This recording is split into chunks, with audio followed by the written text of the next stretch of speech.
Hello बच्चों, आज का जो हमारा टॉपिक है वो है चैप्टर सॉल्यूशन। और इस चैप्टर में हम जो हिडन लाइंस होती हैं एनसीईआरटी में उसकी एनालिसिस करने वाले हैं और जो एग्जाम पॉइंट ऑफ व्यू से बहुत इंपॉर्टेंट हैं। इसी लाइंस के through assertion and reason type के क्वेश्चन की फ्रेमिंग होती है। तो हम पूरे चैप्टर की फिलहाल एनालिसिस नहीं करेंगे, लेकिन जो इसमें हिडन लाइंस होती हैं ना उनको एक बार जरूर देख लेते हैं, जो एग्जाम पॉइंट ऑफ व्यू से बहुत ही इंपॉर्टेंट होने वाली हैं। तो पहली लाइन देखो, इसमें क्या लिखी है, 1 ppm of fluoride ion in water. अगर 1 पार्ट पर मिलियन वाटर में है फ्लोराइड आयन तो प्रिवेंट करता है टूथ डिके को, लेकिन यही कंसंट्रेशन अगर 1.5 हो जाता है तो कॉज कर देता है mottled and high concentration of fluoride ion can poisonous हो जाता है। और एक चीज़ और याद रखिए, यहाँ पे रेड पॉइजन दिया गया है सोडियम फ्लोराइड को, तो सोडियम फ्लोराइड जो होता है उसी को यूज किया जाता है रेड पॉइजनिंग में। क्लियर। दूसरा जो इंपॉर्टेंट यहाँ पे जो डाटा लिखा हमने साइड में लिख दिया है, ब्रास जो होता है वो कॉपर और जेडन के मिक्सिंग को बोलते हैं, bronze copper and essence. German silver याद रखिए, जेडन कॉपर एंड निकेल। जाकुनी से याद कर सकते हैं, जेडन CUNI, जाकुनी लिखिए, उससे याद कर सकते हैं इस ट्रिक के थ्रू। और सोडियम फ्लोराइड जो है उसको वो यूज करते हैं रेड पॉइजनिंग में। तो ये इंपॉर्टेंट लाइंस थी। अब यहाँ पे देखो, इस वाली लाइन से कुछ इंपॉर्टेंट क्वेश्चन की फ्रेमिंग होती है, जैसे ये सोल्यूट है और सॉल्वेंट का कंसंट्रेशन। क्लियर। और कॉमन एग्जांपल कौन कौन से हैं, जैसे अगर chloroform mix with nitrogenous gas तो हम क्या बोलेंगे, लिक्विड इन गैस। क्लियर। दूसरा, कैम्फर किसका एग्जाम्पल है, कैम्फर इन नाइट्रोजिनस गैस तो सॉलिड इन गैस हो जाएगा। एमेलगम ऑफ मरकरी विद सोडियम तो लिक्विड इन सॉलिड का एग्जाम्पल हो जाएगा। कॉपर डिजॉल्व इन गोल्ड तो सॉलिड इन सॉलिड। तो सॉलिड मिलकर के सॉलिड सोल का फॉर्मेशन करते हैं बेसिकली। तो यहाँ पे जो चीज़ें लिखी हैं आप लोग उसको देख लीजिए एक बार। नेक्स्ट देखो, यहाँ पे कोई टेम्परेचर पे डिपेंड करता है और कोई प्रॉपर्टी जो है टेम्परेचर के इंडिपेंडेंट होती है। तो एनसीईआरटी में जो लाइन लिखी है उसको हम एनालिसिस कर लेते हैं। तो टेम्परेचर पे इंडिपेंडेंट कौन सी होती है, मास परसेंट, पार्ट पर million, mole fraction and molality. Clear. और टेम्परेचर पे इंडिपेंडेंट कौन सी होती है, मोलैरिटी एंड वॉल्यूम। तो देखो लिखा है, this is because volume depend on the temperature and mass does not. Clear. तो साइड में हमने लिख रखा है, तो यहाँ से आप लोग देख सकते हैं इसको। नेक्स्ट लाइन यहाँ पे देखो, सॉल्युबिलिटी के केसेस में लिखा है कि सॉल्युबिलिटी किस पे डिपेंड करती है, तो solubility depend upon nature of solute, solvent, temperature and pressure पे डिपेंड करती है। नेक्स्ट यहाँ पे solubility of solid in liquid के केस की बात करते हैं। तो यहाँ पे जो होता है पोलर में डिजॉल्व होगा और नॉन पोलर में डिजॉल्व होता है। तो देखो यहाँ से असर्शन एंड रीजन टाइप का क्वेश्चन की फ्रेमिंग होती है। Every solid does not dissolve in the given liquid. Solid जो होता है लिक्विड में डिजॉल्व नहीं होता है। While sodium chloride and sugar dissolve readily in water, naphthalene and anthracene do not. Clear.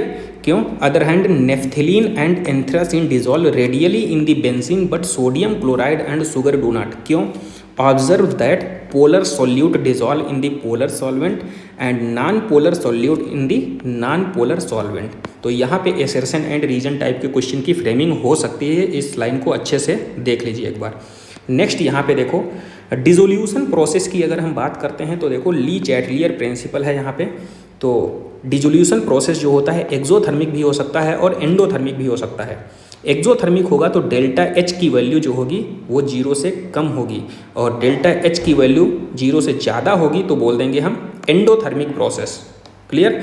तो जब एक्सोथर्मिक प्रोसेस होगा वहाँ पे सॉल्युबिलिटी डिक्रीज हो जाएगी टेम्परेचर को डिक्रीज करने पे, और एंडोथर्मिक प्रोसेस में क्या होगा, सॉल्युबिलिटी इंक्रीज कर जाएगी टेम्परेचर को इंक्रीज करने से।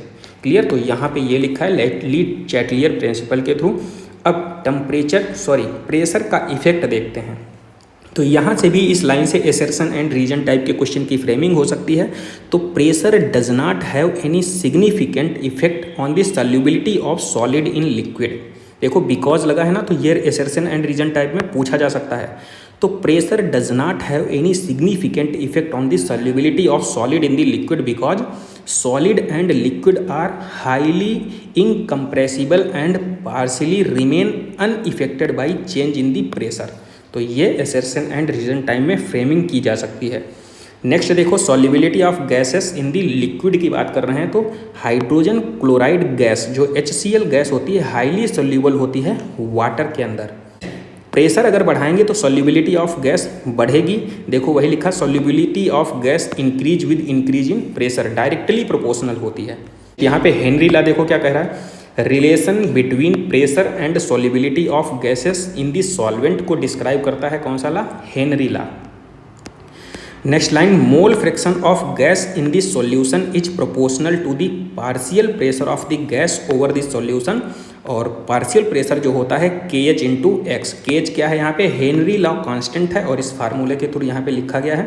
एसर्शन एंड रीजन टाइप के क्वेश्चन में ये पूछ सकता है कि different gas have different KH value at same temperature. Same temperature पे डिफरेंट गैसेस की डिफरेंट KH वैल्यू हो सकती हैं। This suggest that KH is function of the nature of gas. Clear? तो यहाँ पे बिकॉज लगा के पूछ सकता है आपसे, तो ये एसर्शन एंड रीजन टाइप में पूछ सकता है और ये ग्राफ इसका स्ट्रेट लाइन।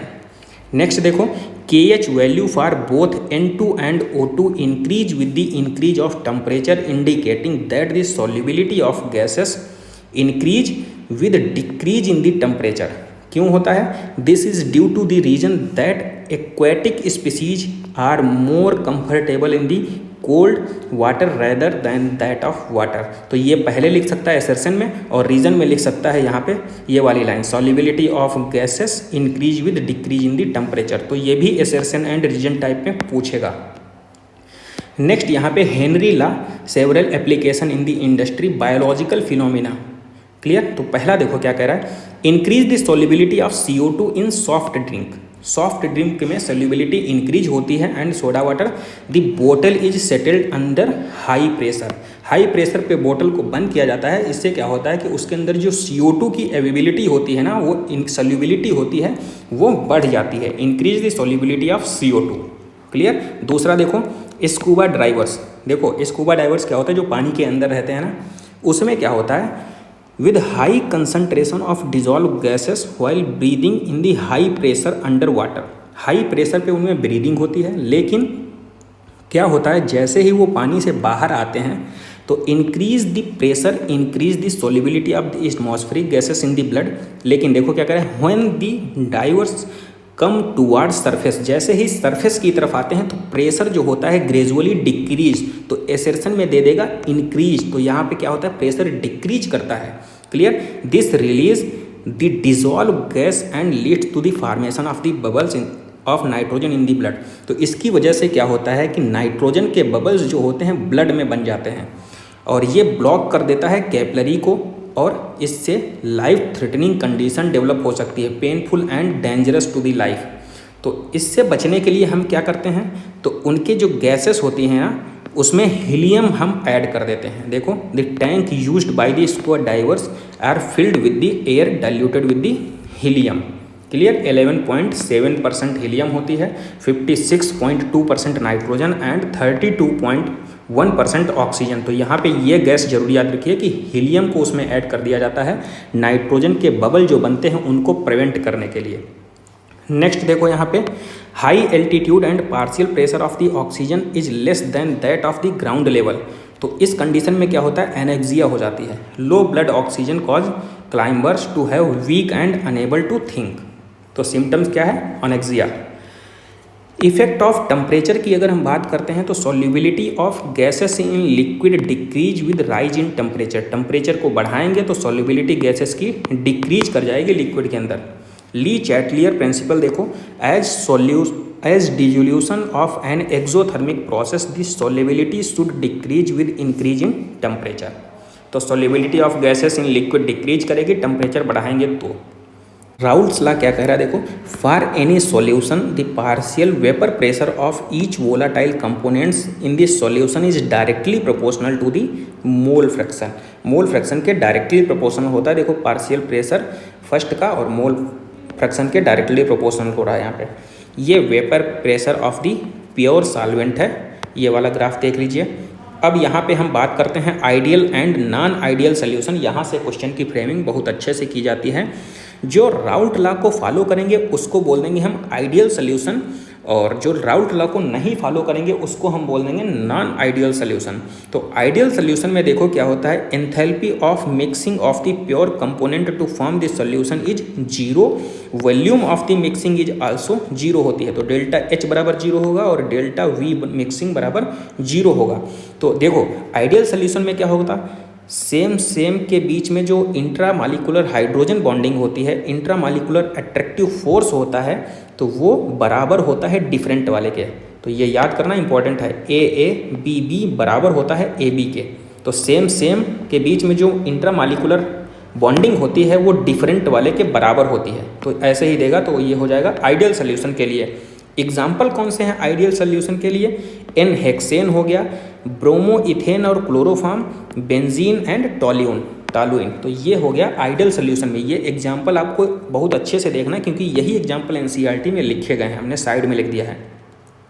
अब नॉन आइडियल सोल्यूशन में क्या आएगा, जो राउल्ट लॉ को फॉलो नहीं करेंगे उनको बोल देंगे हम नॉन आइडियल सोल्यूशन। तो नॉन आइडियल में दो टाइप के होंगे, एक पॉजिटिव डेविएशन शो करेंगे, एक निगेटिव डेविएशन शो करेंगे। पॉजिटिव डेविएशन में देखो सेम के बीच में इंट्रा मॉलिकुलर फोर्स जो होता है डिफरेंट वाले से ज़्यादा होता है, और निगेटिव डेविएशन में जो होता है सेम के बीच जो इंट्रा मॉलिकुलर बॉन्डिंग होती है वो डिफरेंट वाले से कम होती है। क्लियर? तो ये डिस्क्राइब किया है, उसको अच्छे से देख लेना है। अब देखो एक आता है मिनिमम बॉइलिंग पॉइंट एजियोट्रॉप और दूसरा आता है मैक्सिमम बॉइलिंग एजियोट्रॉप। तो मिनिमम बॉइलिंग एजियोट्रॉप जो होता है वो पॉजिटिव डेविएशंस को शो करता है, और पॉजिटिव डेविएशन में याद करने का तरीका बता रहे हैं, जितने भी एल्कोहल आएंगे अप्रॉक्स वो सारे पॉजिटिव डेविएशन को शो करेंगे। जो एनसीईआरटी में एग्जांपल लिखे हैं वो हमने यहाँ पे डिस्क्राइब कर दिया, जैसे इथेनॉल एंड एसीटोन और इथेनॉल विद वाटर। तो जो एनसीईआरटी में है एटलीस्ट वो तो आपको अच्छे से याद ही होना चाहिए।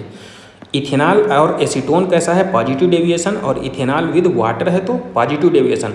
और कभी एक्स्ट्रा आ जाए तो देख लेना कि जिसमें एल्कोहल है अप्रॉक्स वो 99% वो है पॉजिटिव डेविएशन या मिनिमम बॉइलिंग एजियोट्रॉप्स को शो करेगा।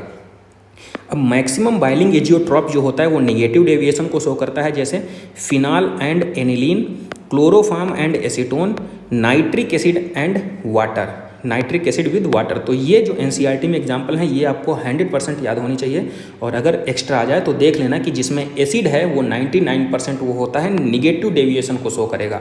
अब इसका एक ग्राफ है, तो देखो ये पॉजिटिव डेविएशन, ये जो ग्रीन कलर से हमने बनाई है ना, ये थ्रेशोल्ड वैल्यू है। अगर इससे ऊपर जा रहा है ग्राफ मतलब कि इंक्रीज हो रहा है तो पॉजिटिव डेविएशन को शो कर रहा है, देखो क्लियर। और अगर ये थ्रेशोल्ड से नीचे आ रहा है ना तो उसको बोल देंगे हम निगेटिव डेविएशन। तो आप लोग ऐसे ग्राफ को भी पहचान सकते हैं। नेक्स्ट यहाँ पे देखो ओवरऑल ये चीज़ें हमने ऑलरेडी डिस्क्राइब कर दिया है। अब यहाँ पे ये एग्जांपल्स हो गए। अब colligative properties and determination of molar mass. तो कॉलिगेटिव प्रॉपर्टी बेसिकली क्या होता है, डिपेंड किस पे करती हैं, number of the solute particle. जितनी भी कॉलिगेटिव प्रॉपर्टी हैं सॉल्यूट पार्टिकल पे डिपेंड करती हैं, और कौन कौन सी हो सकती हैं, relative lowering in vapour pressure. ध्यान रखना लोअरिंग इन वेपर प्रेशर नहीं होगी, relative lowering in vapour pressure, elevation in boiling point, depression in freezing point, osmosis and osmotic pressure. तो ये ओवरऑल हमारे पास कॉलिगेटिव प्रॉपर्टी हैं। जैसे relative lowering in vapour pressure कैसे होगा, P0 माइनस P1। अगर रिलेटिव तो उससे कंपैरिजन कर लेंगे तो P1 not minus P1 upon P1 not बराबर सॉल्यूट का मोल फ्रैक्शन लिख देंगे। क्लियर? तो ये फार्मूले के थ्रू आप लोग इसको निकाल सकते हैं। ये फार्मूला अच्छे से याद होना चाहिए, इससे क्वेश्चन की फ्रेमिंग होती है। नेक्स्ट यहाँ पे देखो, जैसे ये आप लोग करके बताइए कि आपसे हुआ क्वेश्चन कि नहीं। ये वाला एलिवेशन इन बॉइलिंग पॉइंट से रिलेटेड है, तो देखो डेल्टा TB बराबर TB माइनस TB नॉट, तो एलिवेशन इन बॉइलिंग पॉइंट हो गया। डेल्टा TB बराबर KB इंटू M हो जाएगा। बॉइलिंग पॉइंट एलिवेशन कांस्टेंट या मोलर एलिवेशन कांस्टेंट और एलियोस्कोपिक कांस्टेंट, इसकी जो डायमेंशन क्या होती है, ये वाली इसकी यूनिट लिखी गई, तो ध्यान से इसको कर लीजिए। ये फार्मूले को आप लोग अच्छे से करिए यहाँ पे। नेक्स्ट देखो डिप्रेशन इन फ्रीजिंग पॉइंट, तो डेल्टा TF बराबर TF minus TF not minus TF हो जाएगा। और फ्रीजिंग पॉइंट डिप्रेशन कांस्टेंट या मोलल डिप्रेशन कांस्टेंट, और इसी को बोल देते हैं क्रायोस्कोपिक कांस्टेंट। तो ये फार्मूला आप लोग अच्छे से प्रैक्टिस कर लीजिए क्वेश्चन के थ्रू, ये वाले। क्लियर? अब यहाँ पे देखो ये molal boiling point elevation and freezing point depression constant for the some solvent के लिए लिखा गया है। तो एक चीज़ बताइए, यहाँ पे बॉइलिंग पॉइंट जैसे लिखा गया है तो molal boiling point elevation and freezing point depression constant for some solvent, तो यहाँ पे अगर हमने लिखा है तो सबसे ज़्यादा किसकी है, एसिटिक एसिड की हो गई, और उसके बाद वाटर। हमने यहाँ पे ये ओवरऑल इसके थ्रू सीक्वेंस लिख दी है। तो cyclohexane, benzene, ethanol, CCl4, carbon tetra chloride, और क्लोरोफॉर्म हो गया CH2, कार्बन डाइसल्फाइड और डाई इथाइल ईथर। तो ये सीक्वेंसिंग इस वाले पैराग्राफ के थ्रू यहाँ पे हमने डिस्क्राइब कर दिया है। नेक्स्ट यहाँ पे देखो ऑस्मोसिस एंड ऑस्मोटिक प्रेशर। तो इसमें जो एक ट्यूब यूज की जाती है उसको बोल देते हैं सिलोफेन ट्यूब होता है। हीमोडायलिसिस में हमने पढ़ाया था सिलोफेन ट्यूब के बारे में। नेक्स्ट सेमी परमिएबल मेम्ब्रेन होती है। और देखो ऑस्मोसिस में क्या होता है, यहाँ पे सॉल्वेंट का मूवमेंट होता है हाई सॉल्वेंट कंसंट्रेशन से लोअर सॉल्वेंट कंसंट्रेशन की तरफ। अगर सॉल्यूट के कंसंट्रेशन में देखें तो लोअर सॉल्यूट कंसंट्रेशन से हाई सॉल्यूट कंसंट्रेशन की तरफ मूवमेंट होता है through the semi permeable membrane. Clear, तो उसे हम बोल देंगे ऑस्मोसिस। और ये तब तक मूवमेंट होता रहेगा जब तक इक्विलिब्रियम अटेन नहीं हो जाता है। क्लियर, और this pressure that just stop the flow of the solvent is called the osmotic pressure of the solution. देखो high water concentration to lower water concentration, और सॉल्यूट के केस में देखें तो लोअर सॉल्यूट कंसंट्रेशन से high solute concentration तक इसका movement होगा ऑस्मोसिस के प्रोसेस में।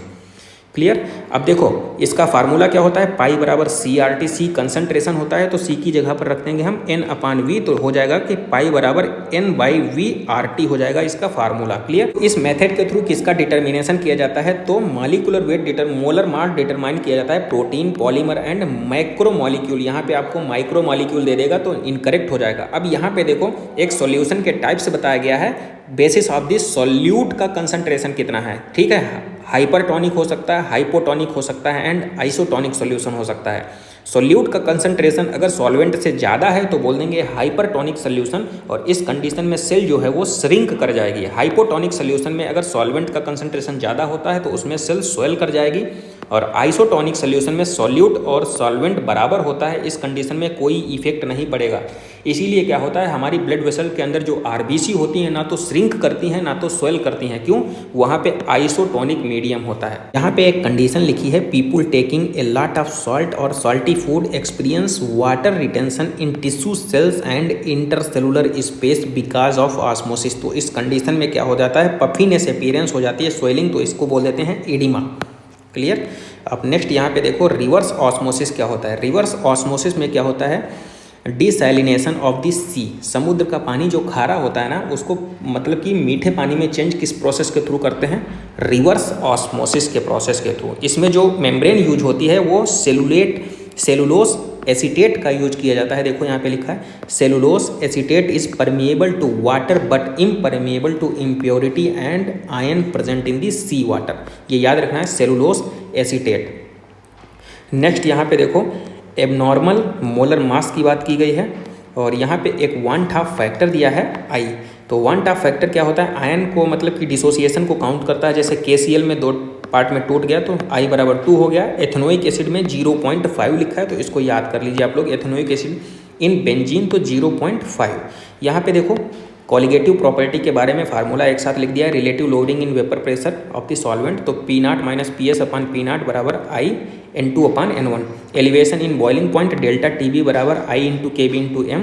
ये 1/2 फैक्टर के कंपैरिजन में लिखा गया। डिप्रेशन इन फ्रीजिंग पॉइंट तो डेल्टा TF बराबर I/KF/M। Osmotic pressure of solution pi बराबर I/RT/V। क्लियर, यहाँ पे देखो 1/2 फैक्टर कैलकुलेट कैसे करेंगे। जैसे KCl है 2 पार्ट्स में टूटा, NaCl MgSO4 तो I बराबर 2 हो जाएगा। K2SO4 में 2K + SO4 - 2 तो 2 1 3 हो जाएगा, I बराबर 3 हो जाएगा। तो यहाँ पे हमने डिस्क्राइब कर दिया है। यहाँ पे हमने ओवरऑल NCERT की एक लाइन को डिस्क्राइब कर दिया है जो एग्जाम पॉइंट ऑफ व्यू से बहुत ही इंपॉर्टेंट है। वीडियो अच्छा लगा है तो लाइक कीजिए, कमेंट कीजिए, और किसी भी लाइन से रिलेटेड अगर कोई क्वेरी है तो कमेंट बॉक्स में ज़रूर कमेंट कीजिए, और ज़बरदस्त तरीके से पढ़ते रहिए। Thank you.